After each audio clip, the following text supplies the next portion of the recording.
He came out with his Sadaqah and placed it in the hands of a thief. Want to know more? Keep watching. And we starting right now.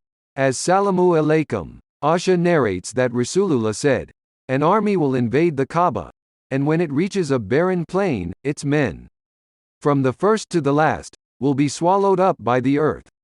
She says that I asked, "O Rasulullah, how would the first and the last of them be swallowed up by the earth, when among them would be traitors and people who were not a party to them?" He said, "The first and the last one of them would be swallowed up the earth, and when they will be resurrected they will be judged according to their intentions." Bukhari. Anas ibne-Malik narrates that Rasulullah said, "You have indeed left behind in Madinah people who will have an equal share in reward in no matter whatsoever path you travel or whatever you spend and whatever valley you cross." The Sahabah asked, "O Rasulullah, how can they be with us when they are in Madinah?" He said, "They intended to go out with you but were detained by a valid reason." Abu Dawud. Ibn Abbas narrates from among those sayings which Rasulullah has related from his Rabb, "Allah has spelled out good deeds and bad ones, to the appointed angels over you." He then explained it: if anyone intends to do a good deed but does not do it, Allah enters for him in his record as a complete good deed, and if he intends to do a good deed and does it, Allah enters for him in his record as 10 to 700 and many more times as much. If anyone intends to do a bad deed and does not do it, because of fear of Allah, Allah enters it for him in his record as a complete good deed.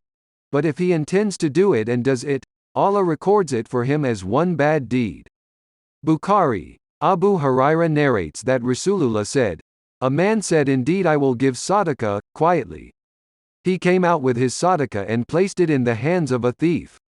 In the morning people began to talk and say, 'Sadaqah was given to a thief.' The man said, 'O Allah, all praise is for you, I will indeed give Sadaqah.' And he came out with Sadaqah and placed it in the hands of an adulteress. In the morning people began to talk and say, 'Sadaqah was given to an adulteress last night.'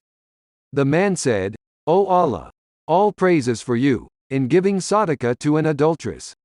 I will surely give Sadaqah.' He came out with Sadaqah and placed it in the hands of a rich man. In the morning people began to talk and say, 'Sadaqah was given to a rich man.' The man said, 'O Allah, all praise is for you in giving Sadaqah to a thief, an adulteress and a rich man.' He then had a dream in which he was told that his Sadaqah, which was made to be given to a thief, may perhaps result in his refraining from stealing, to the adulteress, so that she may perhaps refrain from adultery, and to the rich man so that he may perhaps pay heed and spend from what Allah had given him." Bukhari. Note: because of this man's sincerity, Allah accepted all three of this man's Sadaqah.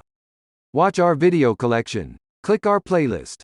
Please subscribe and comment. Sometimes Allah wants a certain level of Jannah for someone, and when their good deeds alone can't get them there, He gives them hardship. See you in my next video. Thank you.